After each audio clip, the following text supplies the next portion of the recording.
Hi, this is Scott with eTrailer. Today we're taking a look at and installing our Ride-Rite airbags by Firestone on our 2025 Chevrolet Silverado 1500. Now this is what our airbags look like installed, and what these are going to do is give us our airbags in between our frame and our rear differential and our rear axle. And say you get a heavy trailer on the back, or you have a bunch of stuff in the back of your truck and it really starts to sag. Sometimes you'll see people going down the road with a camper and they have it hooked to their hitch and you can really see the rear end sagging. Well, this is going to help get rid of that. So when you have the rear end sagging on a truck and then that kind of in turn lifts up the front end, that can start taking away stability in the front end of your vehicle. So all you have to do is get a little more air in the rear to your bags, and that will push your frame up a little more, level everything out, and give you a little bit more stability. So if you're thinking about getting airbags, or you already have some, or you have any questions or comments, feel free to leave any comments below. As far as installation goes for these, it's pretty straightforward. The Chevys are generally pretty easy to do, but if it's something you don't have time to do yourself, you can always take a look at our dealer locator and get something installed for you locally. If it's something you feel like tackling yourself, stick around, watch our video, and we'll help you get it installed. To start our installation, we're going to want to get our factory bump stops down, and what we're going to do is start on our passenger side, and we're going to take a shallow 10mm socket with a 3-inch extension and just get that up into the center of our bump stop and just start backing that off.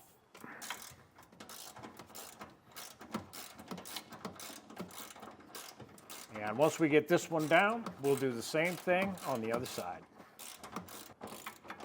These are some pretty long bolts, so take your time and it will come out for you. Now for our mounting plate, we're going to put our upper plate in first, and right where our bump stop was, we're going to line that up, and we want to make sure that we have this plate on the outside of the frame. So we'll get that lined up, and we're going to tape our flathead Allen that comes in our kit. You'll have 2 of those, and we're just going to run those up, get them started. And it's usually best to run it up as far as you can with your fingers. It's going to help hold the plate up in its position. Let's run that up. Now we'll come back through and snug that down. Now we'll go ahead and mount the other plate on the driver's side using the same procedure. Now make sure we get these flathead Allen bolts good and tight.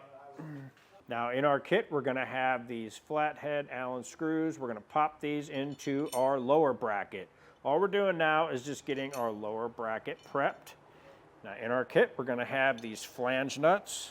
We're going to run these down onto the screws.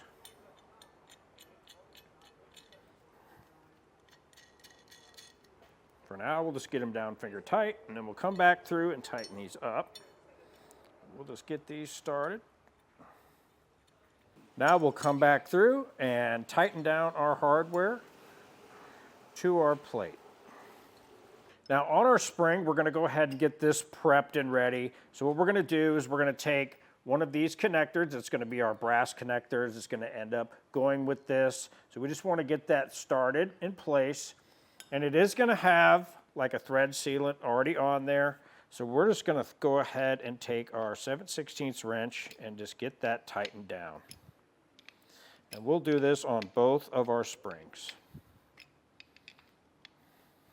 Now for our next step, now that we have our fittings in place, now you can use a little bit of line out of your kit, but I have some extra laying around just because I want to be able to utilize the line in the kit.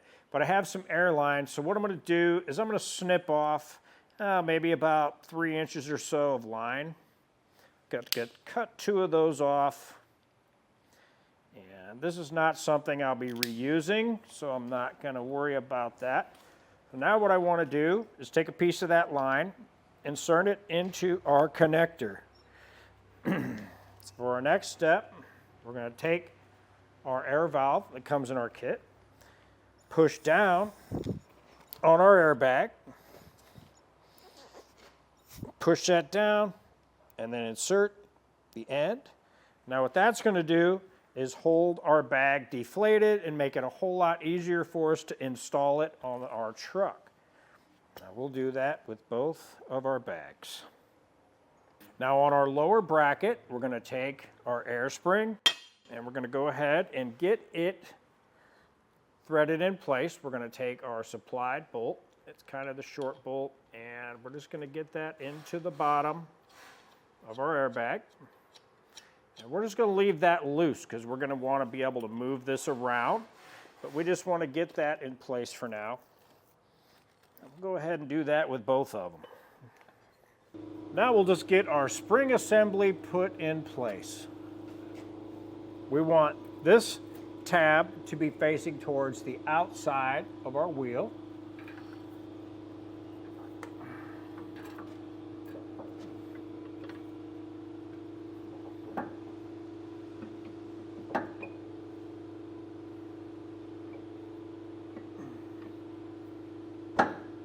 Line up our lower bolt holes.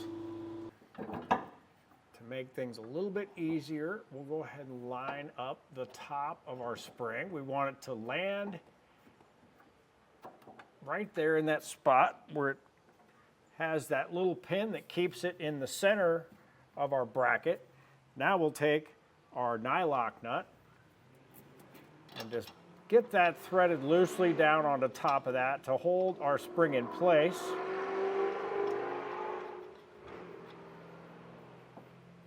Once we have that, we'll go ahead and pop off. And that's going to help us get everything dropped down into place.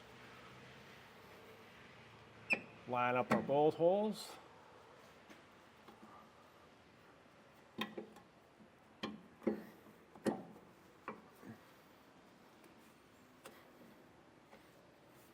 Now with that in place, we can come back through and snug down our nut with a wrench on the top of our spring. Now on our passenger side, I did forget to put on our plate, but that's real easy to do. All I have to do is just slide that down. I'm gonna pop off our airline. Now I can compress my bag and get that put back in place. And all that's going to be is a heat shield, and it's going to keep the heat from our exhaust off our bag on our passenger side. Now we can go ahead and reinsert that nut, and that'll hold our bag in place. Now with our bag sitting in place and our shield in place where we want it, we just want to take a look at this and make sure it's all sitting nice and level. We want to make sure our plate's sitting good here, and we have our bolt holes down through where our bumper stop hits. We're good there, so everything's sitting good. I also like to turn the bag a little bit and make sure that the alignment pin is in the top bracket where it's supposed to be. Now with all that lined up, I'm going to come back through with a 24mm socket, and I'm going to start tightening down the jam nut on top that goes to our combo bolt.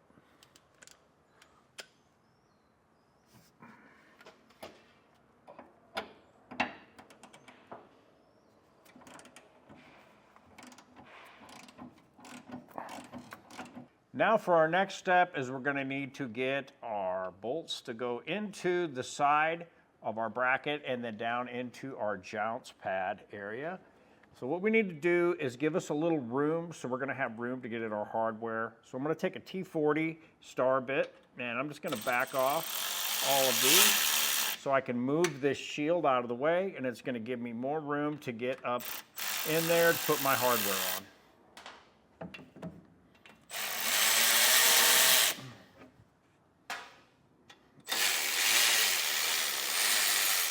And we're going to do this on both sides. Now we'll just pull our shield down a little bit. As you can see, that's going to give us a little more room. Now in our kit, we're going to have these shorter bolts, and we're going to run those down on the side where we have our empty holes. Get those in place and get our included flange nuts. Go ahead and get those started on all of our hardware. Now we'll just go through and tighten down all of our hardware that mounts our bottom plate to our jounce pad. And what we do is we're gonna alternate. I like to crisscross. I'll tighten this side over here, and then I'll tighten the one across from it, and just back and forth. But the main thing we wanna do is get it to all come down nice and even. So that's what we're gonna do now. And we're gonna follow that same procedure on both sides.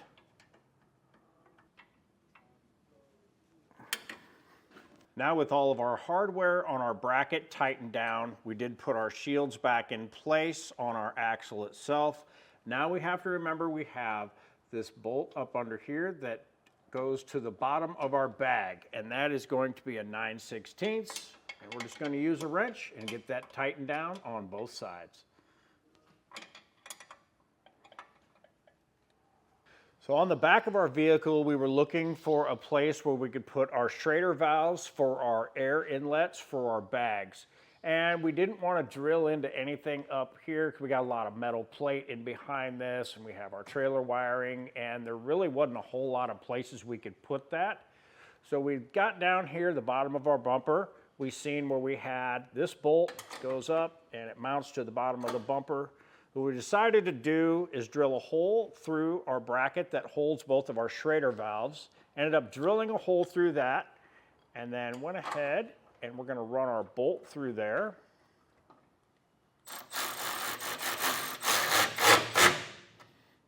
Tighten that up, and that's going to give us a really solid place for us to mount our valves.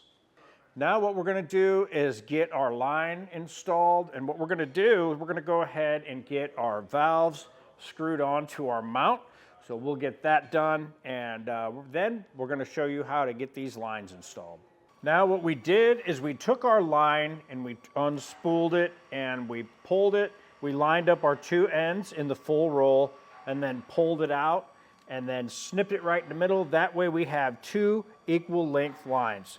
So now what we're going to do is we're going to take one end of our line, and we always want to make sure that we have a good 90-degree cut on anything we're plugging into one of our quick disconnects. So make sure you have a good, clean, even cut that's 90 degrees.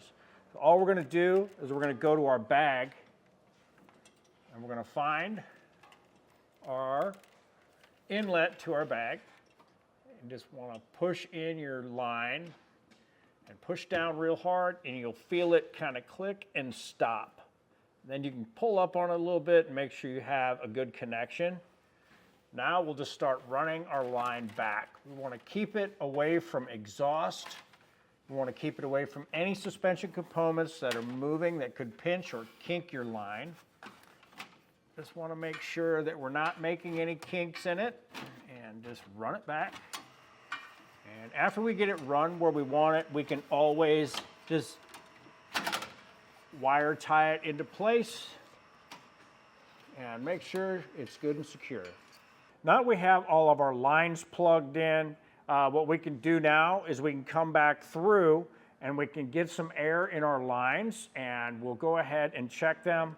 I always follow the instructions and bring them up to the pressure that it recommends in the instructions, and then we'll come back through and we'll spray all of our connectors with a little bit of soapy water and make sure we don't have any bubbles. If we do get some bubbles, all we have to do is unconnect these, just push down on our little connector and pull our line out, and we'll clean the end of the line, snip it off, clean it up, and pop it back in, and usually that'll take care of any of your leaks.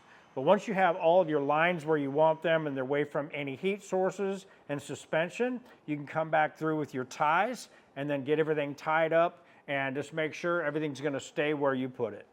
Now with some soapy water, we just have some dish soap and water mixed together. We'll go around to all of our connections and just kind of make sure we don't have any leaks, looking for any bubbles coming out. Spray them down.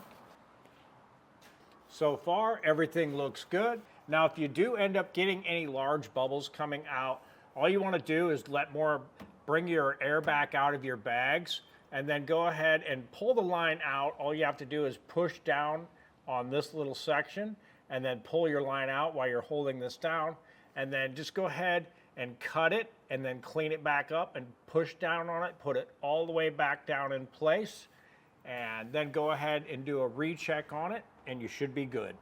And that was a look at our Ride-Rite airbags by Firestone on our 2025 Chevrolet Silverado 1500. I'm Scott with eTrailer, and thanks for watching.